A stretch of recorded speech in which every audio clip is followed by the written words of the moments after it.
remember one year I had an extremely difficult student. Everything was like a fight with him, and I was getting so frustrated by it.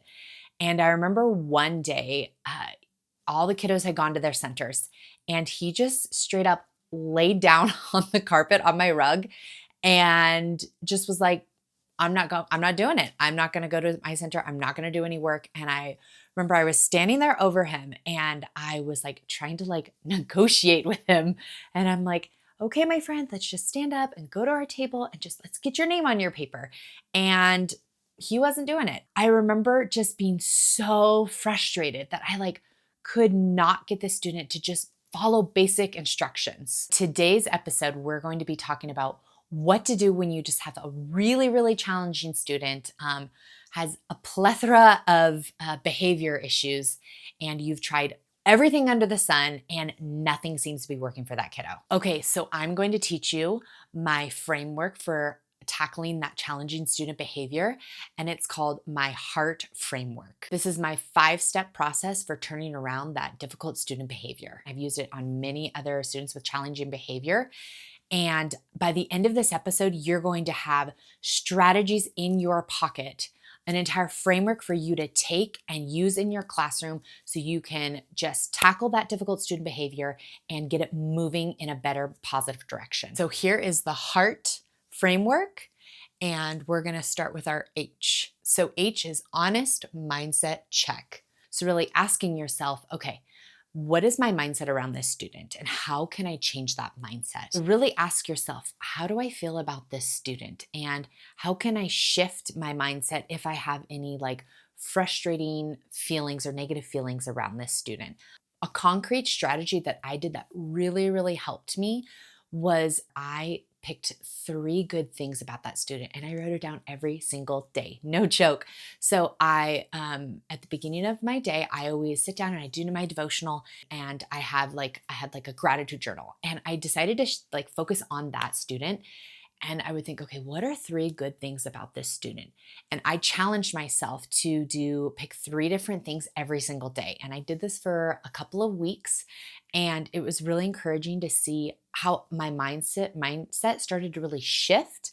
And I started to view the student in a more positive light because I started looking for those positive traits that student had. I had to pick things like one student was like, I was like, this student really loves cars. And I love that they talk about cars. So it doesn't have to be, the craziest thing, like they're such a great listener, right? Because that might not be realistic for that kiddo. It's something just simple that you can really focus on and just like really enjoy about that kiddo. And that can really help your mindset really shift to really start focusing on more positive attributes that student has. And our E is empathy through connection. To quote Ted Lasso here, be curious. Really ask yourself, how can I learn more about this student?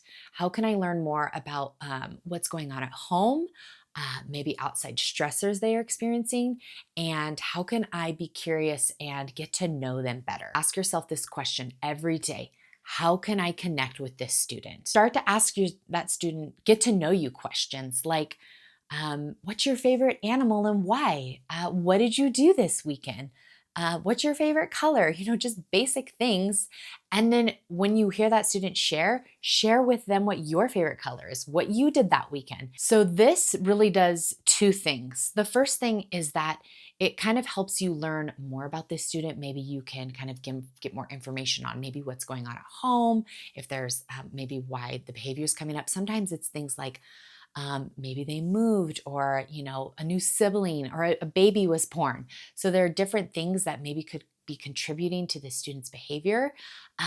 And then the second thing that this does is this helps the student feel like you care about them, right? That their teacher wants to listen and hear about what they did that weekend. And my teacher cares and wants to know what my favorite animal is. So just helping them feel like they are seen and cared for, and you see them care for them as just an individual, a person, and that their opinions matter and that you want to hear them, it can do just incredible things for your student, and it makes them want to begin to work with you. And it also helps to give you patience when that student starts to act out, right?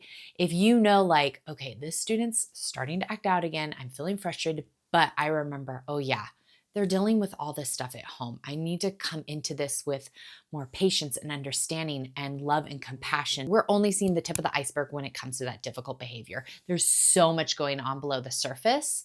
And so when they start to act out, it helps you are able to kind of keep that in mind. So you are kind of shifting, learning more about them. And now that you have that connection piece, it just kind of helps you move through those difficult moments with more grace and ease. Okay, let's move into our A in our heart mindset, which is action plan. And what I mean by action plan, I mean like a behavior plan that is tailored just for them. So remember that empathy through connection piece. You were asking that student questions, you were learning more about them. You're going to take that information and you're going to use it to help you create an action plan, a behavior plan that is tailored just for that kiddo. So you're going to have this behavior plan, you're going to have a reward for them that is, that will motivate them, that is tied to something they enjoy, and then you're going to just reward the tiniest behavior in the beginning. So if that student, like for my student that was laying on the floor, wouldn't do anything, if he stood up and went and wrote his name on his paper and started to get his work done, I'd be like, you're doing an awesome job. Keep going. You're about to get your star. Oh my goodness. Awesome job, my friend. So I'm using that verbal affirmation to praise him. Like even just going and sitting and putting his name on his paper, I'm like, awesome job, my friend. You're doing great. Keep going. So just really encouraging just those tiny little behaviors and like doing a verbal praise, what I like to call celebration conversation, you're going to help motivate that student to keep going and keep making those good choices. Okay, so we have our honest mindset check, our empathy through connection, our action plan, and now we're moving into our R, which is relationship with families. So you're going to focus on building relationships with those families. So my student that had that really challenging behavior, I decided, you know what, I want to partner with his family. So that way we can do this as like a teamwork effort. So what I did is I said, after school, I said, hey, can I talk with you about something? And I pulled them aside and I shared with them that action plan I had created. I said, hey, I created this behavior plan just for them. This is the reward they're going to get at the end when they follow directions and they earn their 5 stars. They're going to get it for doing their work and sitting quietly on the carpet and keeping their hands to themselves. And I said, and this is what they're going to get. At the end of the day, I will let you know how they do. It was just really helpful bringing the parents in because then it was very much like a team effort. You're working together and it also helps to keep that student accountable, right? So maybe if that kiddo had a hard day, the parent would kind of like look at me at the end of the day and I would be like, great day, or, come talk to me or whatever it is. And so that way it just was helpful because it added an extra layer of accountability for that kiddo. And I felt just like help that parent feel like I'm in your kid's corner. I want your kiddo to do well. And like, this is the plan I've created and let's work together to make that happen for them. Let's turn around their behavior. Let's have them do well and excel in school. And it just helps those parents feel like, wow, my kiddo's teacher is for them and they want them to succeed. And that is powerful currency when it comes to working with parents, is when they feel like you are in their corner and for their kid. It makes a huge difference with working with them and coming to them when, say, like, difficult behaviors do come up. It just makes such a difference when you come at it as a front of like, we are a team, let's partner together and work together for this kiddo. Okay, now we're on to our T, which is track and tweak. And what I mean by track and tweak is it can just be very difficult as a teacher. Just as you know, we're juggling a million things, right? And there's just so many things that we're doing that a lot of times when you have like an individual behavior plan for a kiddo, you can forget maybe not using it consistently, or maybe the student isn't earning the reward as often as you'd like. So it's really important to kind of track and see like, how often is this student getting the reward at the end of the day? Am I making it attainable? Am I asking for too much? So we really want to track and tweak and make sure like, is this working for this kiddo? It's really important that that student feels like the rewards are attainable, because otherwise they're going to feel like, doesn't matter what I do, I'm never going to get, my star for that center. So whatever, I'm just going to do whatever I want because it's never going to happen. So like I said, back to that action plan at the very beginning, we want to reward the tiniest behavior. You can do it with verbal affirmation and just to really encourage them. And so they do get that star and they do earn that reward. And at the end of the week, like look back and be like, okay, so if you're tracking the behavior every day, did they earn the reward? If they did, why did they earn it? If they didn't, why didn't they? Why did they not earn it? And start to kind of ask yourself some questions of like, what can I do to like, maybe I need to tweak this to make this more motivating for them. And really ask yourself at the end of the week, did behavior improve even just a little bit? Are the parents are they involved? Did they know how their week went? Am I asking for too much? Am I, setting my expectations too high? Do I need to tweak the reward? There are just some questions you want to ask.